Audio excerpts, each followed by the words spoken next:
இதை ஈவினிங் ஸ்நாக்ஸாக குழந்தைகளுக்கு கொடுத்தால் மிக ஹெல்த்தியாக இருப்பதோடு டேஸ்டியாகவும் இருக்கும். கார்ன் சாலட் செய்வதற்கு ஃப்ரெண்ட்ஸ், நாம் கடைகளில் கிடைக்கும் காய்ந்த மக்காச்சோளத்தை 1 கப் சுடு தண்ணீரை ஊற்றி இரவு முழுதும் ஊறவிட வேண்டும். குறைந்தது 10 மணி நேரம் ஊறினால்தான் கார்ன் நன்றாக ஊறி வரும். கார்ன் நன்றாக ஊறிவிட்டது. நாம் கார்னை குக்கர் பேனில் போட்டு 2 விசில் வைத்து எடுத்து விடலாம். நாம் 1/2 டம்ளர் தண்ணீர் ஊற்றி 2 விசில் வைத்து விடலாம். ஃப்ரெண்ட்ஸ், நம் கார்னை குக்கர் பேனில் 4 விசில் வைத்து எடுத்து விடலாம். நாம் ப்ரெஷர் ரிலீஸ் ஆகவும் திறந்து விடலாம். ஃப்ரெண்ட்ஸ், கார்ன் நன்றாக வெந்து வந்துவிட்டது. இப்பொழுது நாம் இதில் சாலட் செய்து விடலாம்.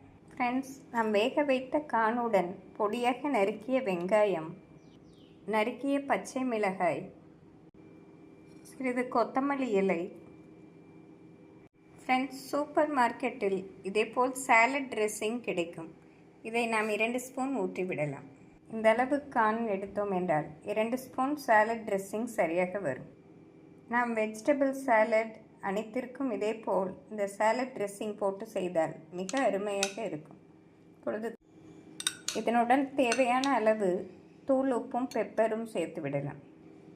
நாம் பெப்பர் சேர்த்து நன்றாக மிக்ஸ் செய்ய வேண்டும். இதனுடன் பொடியாக நறுக்கிய தக்காளி பழம் சேர்த்து விடலாம்.